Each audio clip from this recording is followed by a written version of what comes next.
BJP প্রতি জায়গায় বলে সিবিআই তদন্ত চাই।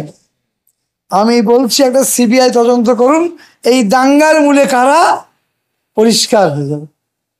আমাদের কাছে খবর আছে এই দাঙ্গা করছে, পিছন দিয়ে ইন্ধন দিচ্ছে বিজেপি। মানে মুর্শিদাবাদে যে ঘটনা ঘটছে তার পিছনে বিজেপির হাত রয়েছে বলছে। বিজেপির হাত রয়েছে, আমরা নিশ্চিত। কিন্তু সেখানে তো বিজেপির সংগঠন নেই, বিজেপি ভোটও অনেক কম পায় অন্যান্য জায়গার তুলনায়। মুর্শিদাবাদে তারা জিতবে সেই আশাও অনেক রাজনৈতিক বিশ্লেষকরা বলছেন তারা করছেন না। তাহলে সেখানে দাঁড়িয়ে বিজেপি সেই দাঙ্গায় বা সেই অশান্তিতে ইন্ধন যোগাবে কি করে? শোনেন, বাংলা সংস্কৃতিতে কালিমা লিপ্ত করে বাংলা দুই সম্প্রদায়ের মধ্যে পাঁচিল তুলে দিয়ে ভোট পোলারাইজ করে ওরা ভোটে জিততে চাইছে, এবং সেই জন্য ওরা মুর্শিদাবাদটাকে টার্গেট করেছে বিজেপি। আমি নিশ্চিত বিশ্বাস সিবিআই তদন্ত যদি সিবিআই করে তো, আর নিরপেক্ষ তদন্ত হলে কারা এর পিছনে আছে ধরা পড়ে যাবে। ইতিমধ্যে কিছু বিজেপি নেতা অভিযুক্ত হয়েছে পুলিশের খাতায়। এই হিংসা যারা ছড়াচ্ছেন তারা কোনো ধর্মের মানুষ নয়। ধর্মের মানুষ নয় বলছেন? কোনো ধর্মের মানুষ নয় তারা, হিংসা ছড়াচ্ছে।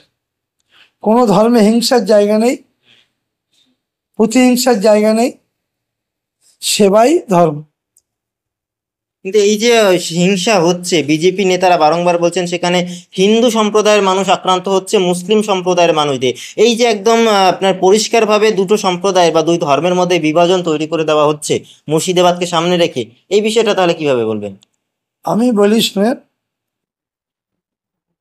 আগে যে কথা বলি এখনো বলছি, কোনো ধর্মে বিভাজনকে পছন্দ করে না। সমস্ত ধর্ম মানুষের সেবা করার জন্য, সেবাই পরম ধর্ম। কেন্দ্রের বিজেপি সরকার সংখ্যাধিক্যের জোরে বৈচিত্র্যের মধ্যে ঐক্য ভারতবর্ষে, এই সংস্কৃতির বুকে লাথি মেরে এই বিলটা পাশ করেছে। এই বিলকে আমি সমর্থন করি, আমার নেত্রী মাননীয় মমতা বন্দ্যোপাধ্যায় সমর্থন করেন। মমতা বন্দ্যোপাধ্যায় বলছেন যে এই বিল বাংলায় লাগু হবে না, অর্থাৎ যে ওয়াকফ বিল আইনে পরিণত হয়েছে, সংশোধিত সেই আইন পশ্চিমবাংলায় রূপায়িত হবে না বা অ্যাপ্লাই হবে না। তারপরেও এই যে মুসলিম সম্প্রদায়ের মানুষ অর্থাৎ যারা ওয়াকফের বিরুদ্ধে রাস্তায় নামছেন, অনেক জায়গায় হিন্দুরাও রাস্তায় নেমেছেন কিছু কিছু ক্ষেত্রে, এই যে তারা রাস্তায় নামছেন, তাহলে এই বাংলায় রাস্তায় নামছেন কেন? মমতা বন্দ্যোপাধ্যায় এই প্রশ্ন তুলেছেন। যারা রাস্তায় নামছেন তাদের উদ্দেশ্যে কোনো বার্তা দেবেন? যারা রাস্তায় নামছেন তাদেরকে বলবে হিংসা বন্ধ করো। সেই সঙ্গে বিজেপি প্রতি জায়গায় বলে সিবিআই তদন্ত চাই।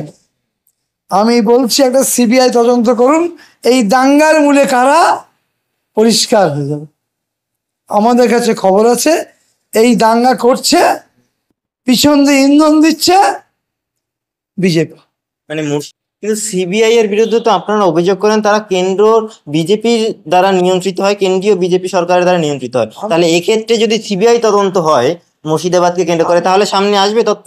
আমি বলছি সিবিআই কে সঠিকভাবে করতে হবে, পক্ষপাতিত্ব করে নয়। নিশ্চয়ই ফ্যাক্ট উদ্ধার। এবং আমার এটাও বিশ্বাস মমতা বন্দ্যোপাধ্যায় আহ্বান জানিয়েছে, খুব তাড়াতাড়ি এই সমস্যার সমাধান হবে। আজ তার কিছু হয়নি, কালও কিছু হবে না, পরশু কিছু হবে। এই আমডাঙ্গায় আমি দাঁড়িয়ে রয়েছি এখন, আপনি আমডাঙ্গা কিছু বিভিন্ন মন্দির মসজিদেও আমরা আপনাকে দেখেছি, বিভিন্ন কালী পূজা হোক দুর্গা পূজা হোক উদ্বোধনে যান। এই যে সব ধর্ম মানুষ মিলেমিশে থাকে, মুর্শিদাবাদেও তো সেই ছবি আগে দেখা গেছিল, আজকে হঠাৎ করে এই ধরনের পরিস্থিতি তৈরি হচ্ছে, এর পিছনে কাকে দায়ী করবেন আপনি? আমি তো বললাম এর পিছনে গভীর ষড়যন্ত্র আছে, এবং ষড়যন্ত্রকারী নিরপেক্ষ তদন্ত শনাক্ত হবে, সেদিনই বাংলার মানুষ বুঝবে। তবে আমি যত গন্ডগোলই হোক, বাংলার মানুষকে হিন্দু মুসলমানে পোলারাইজ করতে পারবে না, কারণ এই বাংলা বিবেকানন্দের বাংলা, রামকৃষ্ণ পরমহংসদেবের বাংলা, নজরুল রবীন্দ্রনাথের। কি বার্তা দেবেন সেই সমস্ত মানুষদের জন্য যারা রাস্তায় নামছেন, আন্দোলন করছেন এবং এই হিংসায় জড়িয়েছেন সর্বোপরি? আমরা তো প্রথম থেকেই বলছি, হিংসা কোনো ধর্মের স্থান নেই। হিংসা হলো মনুষ্যত্বের বিরুদ্ধে, আর ধর্ম হলো মনুষ্যত্বের বিকাশের জন্যই ধর্ম। আর যারা হিংসা ছড়াচ্ছে তাদের মনুষ্যত্ব সংকুচিত হচ্ছে। কোনো ধর্মে এটাকে স্বীকৃতি। সিপিএম এর তরফ থেকে দাবি করা হচ্ছে, বিভিন্ন বাম নেতারা বলছেন যে তৃণমূল কংগ্রেস আসার পর থেকে এই রাজ্যের এই ধরনের ঘটনা, অর্থাৎ ধর্মীয় হানাহানি, সাম্প্রদায়িক ঘটনা সেটা বেড়ে চলেছে, কারণ মমতা বন্দ্যোপাধ্যায়, আরএসএস এবং বিজেপি একই লাইনে চলে। শোনেন, 34 বছর সিপিএম ক্ষমতায় ছিল, আমরা অনেক দাঙ্গা দেখেছি। নদিয়ায় 7 দিন ধরে সাম্প্রদায়িক দাঙ্গা হয়েছিল, সালটা আমার মনে নেই। চাপড়াতে 7 দিন ধরে অনেক প্রাণহানি হয়েছিল।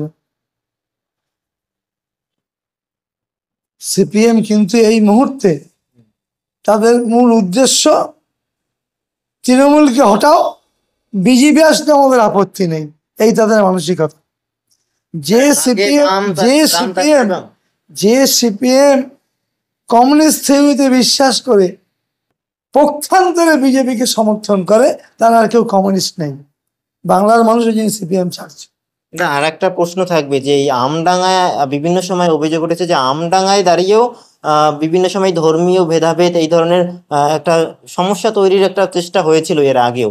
বর্তমানে এই ওয়াকআপকে কেন্দ্র করে আপনার বিধানসভার এলাকা কিরকম পরিস্থিতি রয়েছে? শোনেন, আমি দায়িত্ব নিয়ে বলতে পারি, আমডাঙ্গায় এ নিয়ে কোনো ঝামেলা হবে না, মানুষ বোঝে।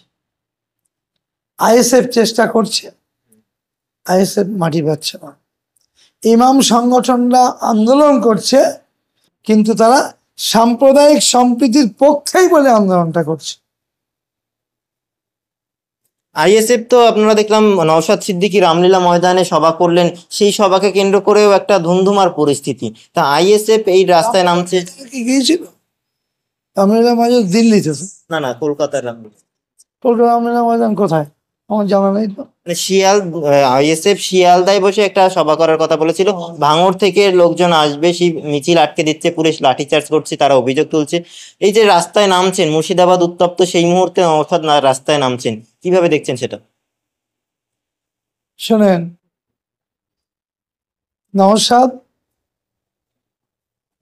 আইএসএফ দলের বিধায়ক,